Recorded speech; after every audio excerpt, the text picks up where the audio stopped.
بسم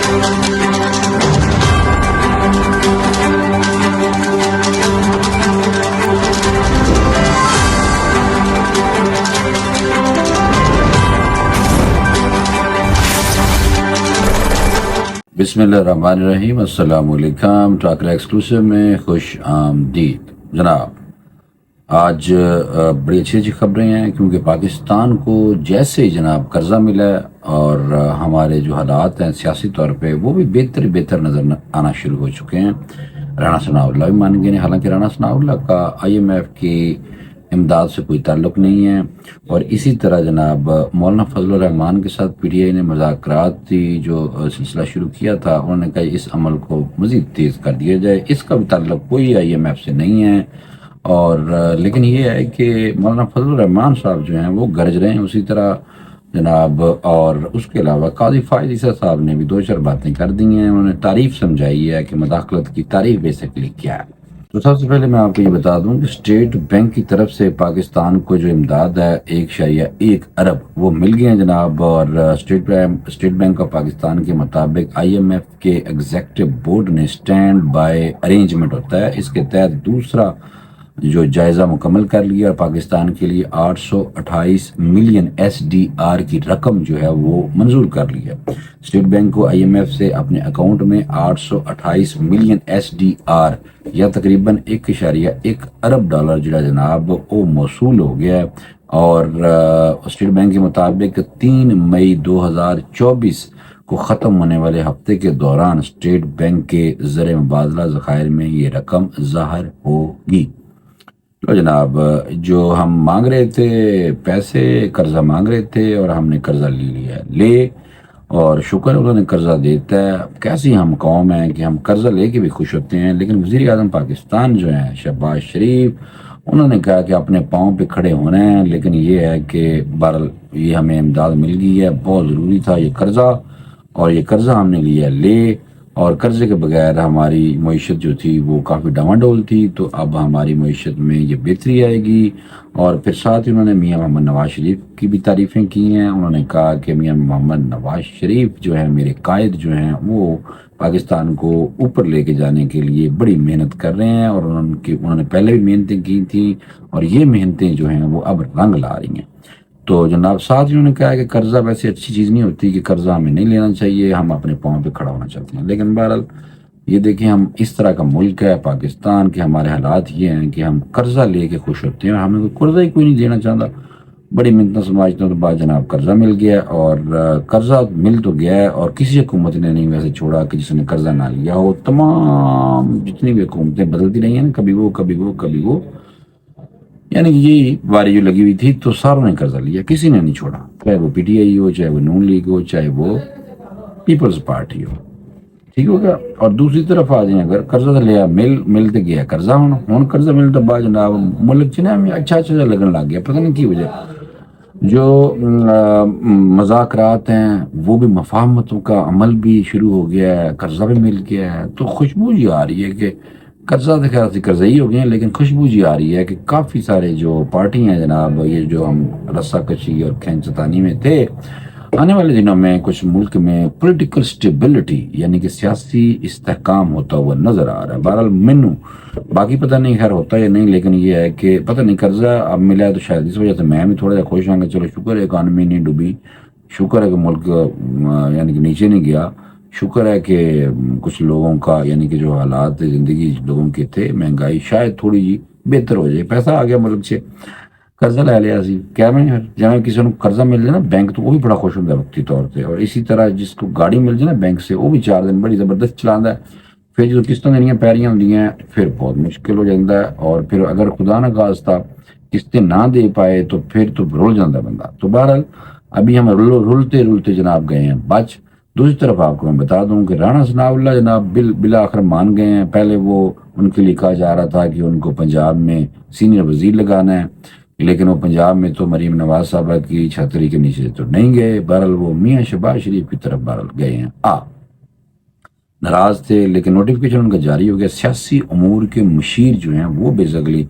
نامزد ہوئے ہیں۔ رانا ثناء اللہ کا جو سٹانس ہے، جو سٹائل ہے، وہ تو خیر وہی ہے لیکن رانا صاحب جناب وفاق میں آ گئے ہیں اور مشیر لگ گئے ہیں۔ صدر پاکستان آصف علی زرداری نے سنا کہ اس اسمبلی پہ ان کی نوٹیفیکیشن پہ سائن بھی کرتے ہیں، تو رانا ثناء اللہ جناب آنے والے دنوں میں آپ کو شہباز شریف صاحب کے ساتھ نظر آئیں گے۔ اور آپ کو پتہ ہے کہ جو میاں محمد نواز شریف صاحب ہیں، انہوں نے چائنا میں بیٹھ کے فون کیا تھا کہ جب شاہد خاقان عباسی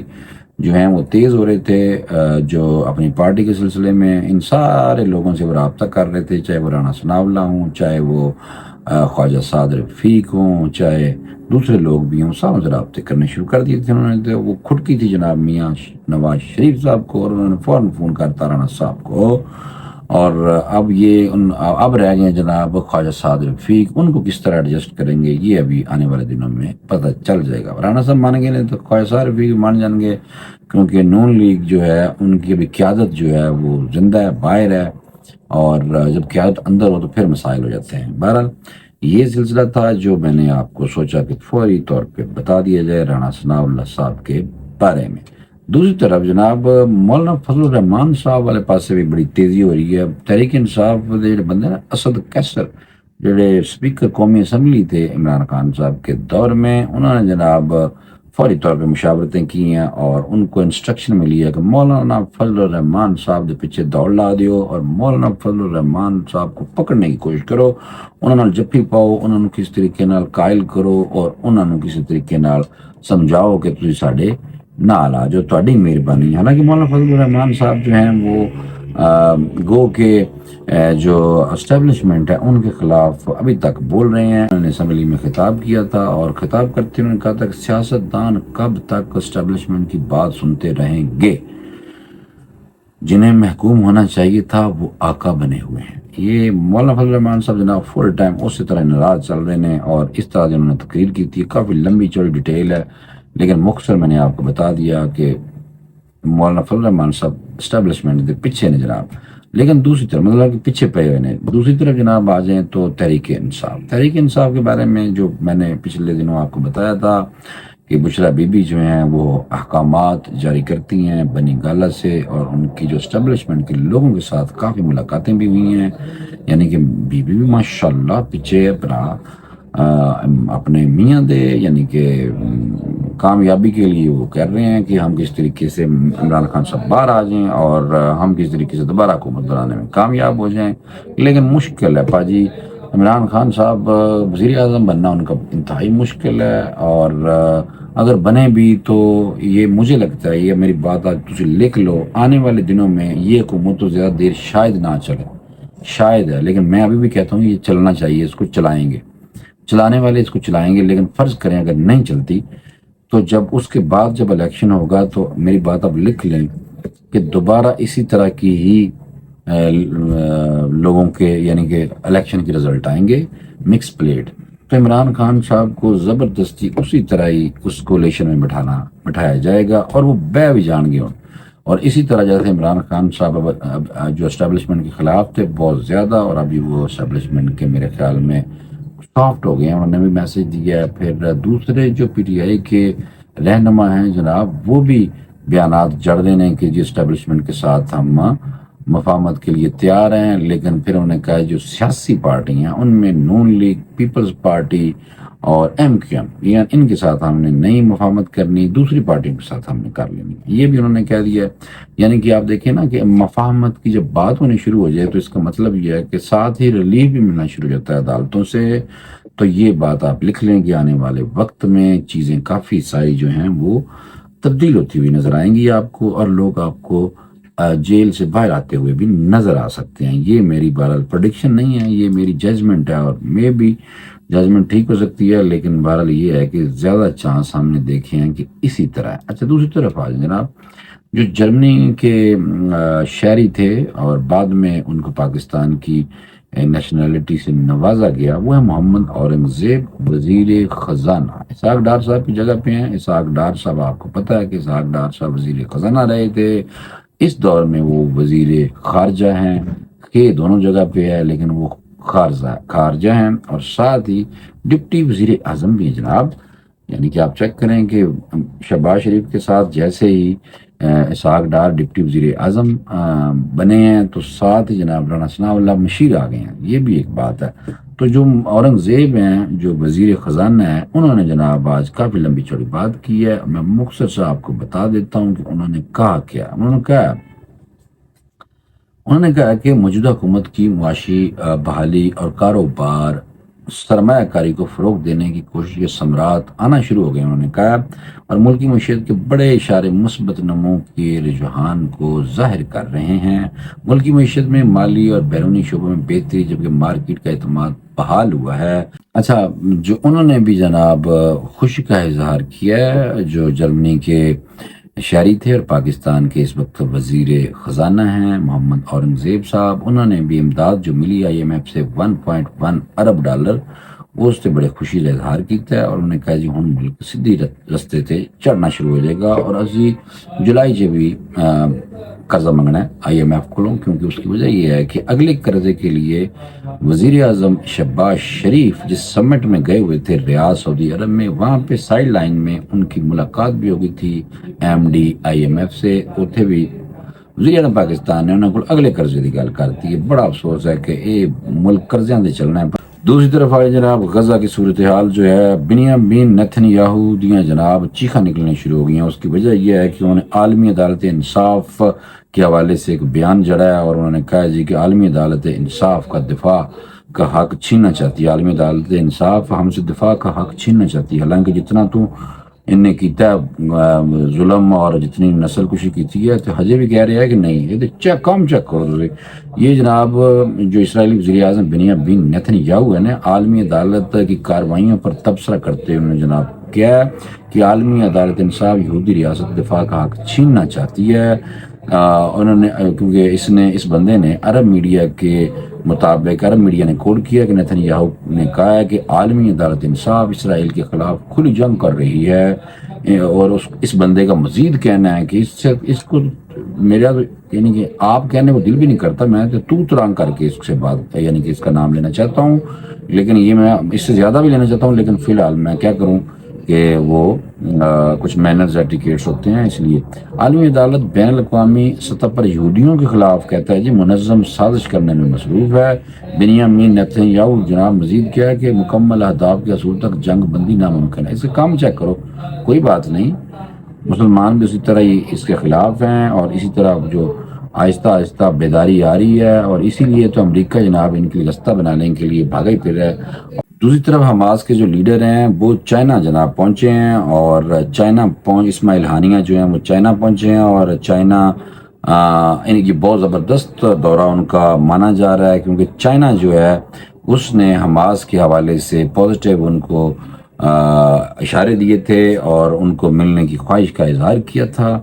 تو اس وجہ سے جناب چائنا میں حماس کے جو لیڈر ہیں، رہنما جو ہیں، وہ بھی پہنچ گئے ہیں۔ اور دوسری طرف میں آپ کو بتاؤں کہ پاکستان سعودی عرب یعنی کہ کہا جا رہا ہے کہ نئے دور کا آغاز ہو گیا ہے، وزیر اعظم واپس آ گئے ہیں وہاں سے، اور انہوں نے کہا ہے جی کہ ہم جو سعودی عرب کے ساتھ جو ہمارے تعلقات ہیں، وہ نئے دور کا ہم نے آغاز انہوں نے کہا جی ہوگا۔ اور اس حوالے سے انہوں نے کہا کہ کافی لمبی چوڑی تعریف کی ہے جناب سعودی عرب کی، تو میں نے کہا آپ کو فوری طور پہ یہ والی چیزیں بھی بتا دی جائیں۔ اچھا، ایک اور بات میں نے آپ کو یہ بہت ضروری تھا بتانا کہ قاضی فائز صاحب نے جو مداخلت ہے اس کی تعریف بتائی۔ انہوں نے کہا کہ اسلام آباد ہائی کورٹ کے جو 6 ججز کی جانب سے خفیہ جو اداروں کی عدالتی معاملات میں مبینہ مداخلت سے متعلق کیس کی سماعت کے دوران چیف جسٹس قاضی فائز عیسیٰ صاحب نے جناب کیا ریمارکس دیے ہیں کہ کسی جج کو کسی مقدمے کی نگرانی کے لیے مانیٹرنگ جج لگانا، یا کسی معاملے کی تحقیقات کے لیے بنائی گئی کمیٹی میں خفیہ اداروں کے اہلکاروں کو شامل کرنا بھی مداخلت کے زمرے میں آتا ہے۔ یہ تو بات آپ کی ٹھیک ہے، لیکن یہ ہوگا کیسے، یہ ابھی تک سمجھ نہیں آ رہی کہ لوگوں کے جو خیالات ہیں، کچھ ابھی لوگ اسی طرح کی باتیں کرتے ہیں، اور ابھی اسی طرح کی باتیں ہو رہی ہیں۔ اب دیکھنا یہ ہے کہ آنے والے وقت میں جناب اس کو کس طرح اس چیز کو فکس کیا جائے گا کہ مسائل نہ ہوں۔ اچھا، اس میں آپ کو تھوڑا سا بتا دوں کہ کچھ لوگ خاموشی سے عدلیہ کی آزادی کی جنگ لڑ رہے تھے، مگر ایسے لوگ اب ختم ہو چکے ہیں، قاضی فائز عیسیٰ نے کہا جناب ریمارکس دیتے ہوئے۔ ان کا تھا انہوں نے مزید کہا کہ جج کی تعیناتی کے لیے جب ہم خفیہ اداروں سے رپورٹس منگواتے ہیں تو ہم ان کو مداخلت کا موقع خود دیتے ہیں۔ چیف جسٹس نے ریمارک دیتے ہوئے کہا کہ جب آپ مانیٹرنگ جج لگوائیں گے اور جب جے آئی ٹیز میں ان کو شامل کریں گے تو ان کی مداخلت ان کو موقع مل جائے گا۔ چیف جسٹس نے مزید کیا کہ کچھ لوگ ذاتی مفادات کے لیے آئینی مفادات کو پس پش ڈالتے ہیں، اور یہ میں نے کہا آپ کو فوری طور پہ یہ بھی ایک اپڈیٹ دے دی جائے۔ فلحال طبیعت ٹھیک نہیں ہے، بہت زیادہ ڈاؤن جا رہی ہے، میرے لیے آپ دعا کریں، لیکن پھر بھی میں نے سوچا کہ آپ کو جو بڑی بڑی خبریں ہیں اس وقت کی وہ فوری طور پہ آپ کو میں بتا دوں، تاکہ جو ہیں وہ خبریں مس نہیں ہونی چاہیے، تاکہ آپ خبریں کہاں پڑھتے پھریں گے۔ اس سے بہتر ہے کہ آپ کو میں وی لاگ میں مختلف خبریں جو بتا دوں، اور اس پہ چھوٹا سا جو تجزیہ ہے جناب وہ بھی میں آپ کو بتا دوں۔ ہوں میں تمہیں دلچسپ خبر دسنے لگا۔ ایک خبر یہ ہے کہ سابق صدر ڈونلڈ ٹرمپ پر جناب جرمانہ عائد کر دیا گیا ہے، اور جرمانہ میں آپ کو بتاتا ہوں کہ ہے کیا بیسیکلی۔ امریکی میڈیا رپورٹس کے مطابق خبر آئی ہے کہ عدالت نے سابق صدر ڈونلڈ ٹرمپ پر 9,000 امریکی ڈالر کا جرمانہ عائد کیا۔ 9,000 باجی بہت زیادہ نہیں کرتا، کیونکہ ڈونلڈ ٹرمپ تو بہت غریب آدمی ہے، زیادہ کرتا ہے۔ تو یہ نہ ہوئے کہ جڑا 9,000 امریکی ڈالر وہ تھلے آ گئے کتنے، وہ یہ نہ ہوئے کہ زخمی ہو جائے۔ لیکن بہرحال امریکہ کے سابق صدر ڈونلڈ ٹرمپ کے خلاف کرمنل کیسز کا آغاز ہو گیا ہے، جس میں پراسیکیوٹر نے الزام لگایا جناب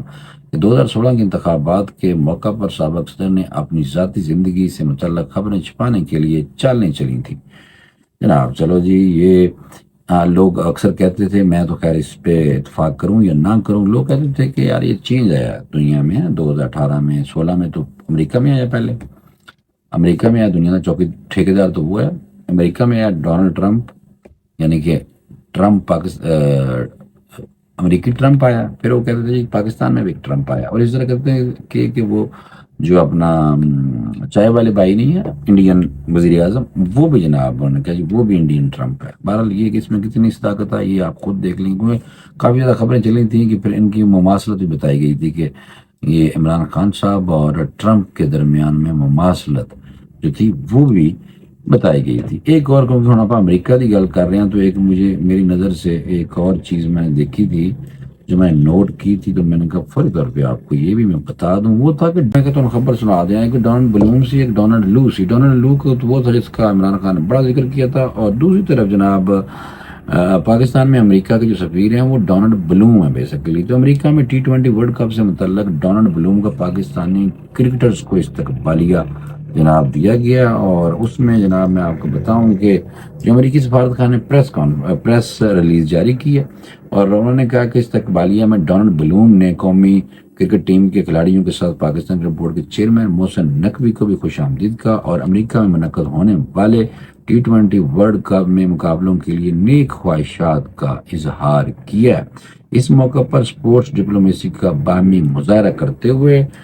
سفیر ڈونلڈ بلوم نے جناب کرکٹ بھی کھیلنی شروع کر دی تھے، اور میں آپ کو تھوڑا بتاؤں کہ پاکستان ٹیم کے ارکان کو سفارت خانے کی یادگار کرکٹ بال بھی دی اور دستخط شدہ سافٹ بال ہیٹ پیش کیا، جبکہ پاکستانی ٹیم نے بھی اسے خیر سگالی کے جذبے کے تحت امریکی سفیر کو پاکستان کی سرکاری کرکٹ ٹی شرٹ اور ٹیم کا یعنی دستخط شدہ بلہ پیش کیتا ہے۔ پاکستانی ٹیم نے بلہ پیش کیتا ہے، انہوں نے جناب بال اور دستخط شدہ سافٹ بال ہیٹ پیش کیا، ٹوپی۔ اچھا، اس موقع پر ڈونلڈ بلوم نے قومی ٹیم کے کھلاڑیوں کے ساتھ جناب ہلکی پھلکی کرکٹ بھی کھیلی ہے۔ بیٹ ویسے پران کوئی نہیں پھڑنا آ رہا سی، بس چلا ہی لگ رہا سی۔ بہرحال امریکہ کا تعلق نہیں ہے، چلے ہی نہیں ویسے، اسی لیے تو ان کے پاس طاقت بھی ہے، طاقت کا استعمال دنیا میں بے دریغ کرتے ہیں، خون بہاتے ہیں بہت زیادہ۔ اللہ تعالیٰ ان کو ہدایت دے، اور ورنہ ہدایت اگر ان کو نہیں ملے گی تو یہ کوئی اتنی لمبا تو نہیں چلتا ظلم، تو ایک دفعہ جب ہوتا ہے تو پھر ایک دفعہ مٹنا ضرور ہوتا ہے۔ تو میں آپ کو یہ بتا دوں کہ اس سال جون میں پہلی بار T20 ورلڈ کپ کی میزبانی جو ہے امریکہ کو پہلی دفعہ مل رہی ہے، اور ایک تاریخ رقم یعنی کہ ہوئے گی۔ کیڑی تاریخ رقم ہوئے گی؟ کیونکہ امریکہ کرکٹ ٹیم کوئی نہیں، کچھ نہیں، لیکن وہ امریکہ انہوں نے دیکھا ہے کہ ساؤتھ ایشیا سے بہت زیادہ، جنوبی ایشیا سے بہت زیادہ جناب ہے کرکٹ کا رجحان، تو انہوں نے کہا جناب بس کرکٹ کرانے یہ تو شروع کر دیں گے، دیکھو نا جناب۔ اچھا ہاں، یہ میں بتا دوں کہ یہ جو ٹورنامنٹ ہو رہا ہے امریکہ میں، اس میں امریکہ اور پاکستان دونوں ایک ہی گروپ میں شامل کیے گئے ہیں، اور دونوں ممالک 6 جون کو ایک دوسرے کے ساتھ گروپ میچ میں مد مقابل ہوں گے، جس کا سب کو بے چینی سے انتظار رہے گا. کوئی نہیں، امریکہ کے نال جڑا میچ ہے وہ سانو کوئی بے چینی کا انتظار سانو کوئی نہیں جناب، بالکل نہیں. انہوں کی ٹیم ہی کوئی نہیں. سانو جڑا اصل میچ ہے وہ جناب ہے انڈیا کے ساتھ، بھارت کے ساتھ. دشمن ملک ہے، عوام محبت کرتے ہیں سارے نال، اسی انہوں نے کرنے ہیں. لیکن بہت لڑائیاں ہو چکی ہیں، سیاسی جڑے ڈفرینسز نے وہ وجہ تو سیاسی جڑے لوگ نے آپس سے ایسے ایسے بیان داغتے ہیں. لیکن اور پھر جڑی ایجنسی ہے انہوں کی راہ وہ جناب اتنے پاکستان سے بڑا عمل دخل کراندی ہے اور حرکتیں کردی الٹی سے خون بہاندی. لیکن فی الحال تو شیر سویا ہوا ہے. کسی ٹائم بھی شیر جدو گیا جناب اٹھ تو پھر راہ دی خیر کوئی نہیں. لیکن پاکستانی کو زیادہ یہ ہوتا ہے کہ وہاں پہ جو انسانیت ہے یا وہاں پہ جو مسلمان بستے ہیں یا دوسرے ہمارے سکھ بھائی ہیں تو ان کے حوالے سے ذرا نرم گوشہ ہمارے دل میں پایا جاتا ہے، اور مسلمانوں کے لیے تو خاص طور پہ پایا جاتا ہے. لیکن وہاں کے مسلمانوں سے بھی ہم یہ امید رکھتے ہیں. لیکن وہاں پہ کچھ مدنی مولانا مدنی وغیرہ ہیں وہ پاکستان کے خلاف بولتے ہیں. لیکن چلیں کوئی گل نہیں، وہ بھی سیاسی مولوی ہوتے ہیں، وہ خلاف بولتے ہیں. مذہبی جو ہیں وہ مسلمان ایک جان ہوتا ہے. تو فی الحال میں نے کہا فوری طور پہ آپ کو دلچسپ خبریں بھی بتا دوں، تو مجھے فی الحال فوری طور پہ اجازت دے دیں. پر آج طبیعت ٹھیک نہیں ہے، درد ہے اور طبیعت خراب ہے، میرے لیے دعا فرمائیں. میں نے کہا پھر بھی چھٹی نہیں کرنی اور آپ کو اپڈیٹ رکھنا ہے. مجھے اجازت دے دیں، اگلے ویلاگ میں دوبارہ ملاقات ہوگی. اور اگر آپ دوست چاہیں تو پلیز یہ جو ہمارا یوٹیوب چینل ہے ٹاکرا ایکسکلوسیو، اس کو سبسکرائب بھی کر لیں. مجھے اجازت دے دیں. اللہ حافظ.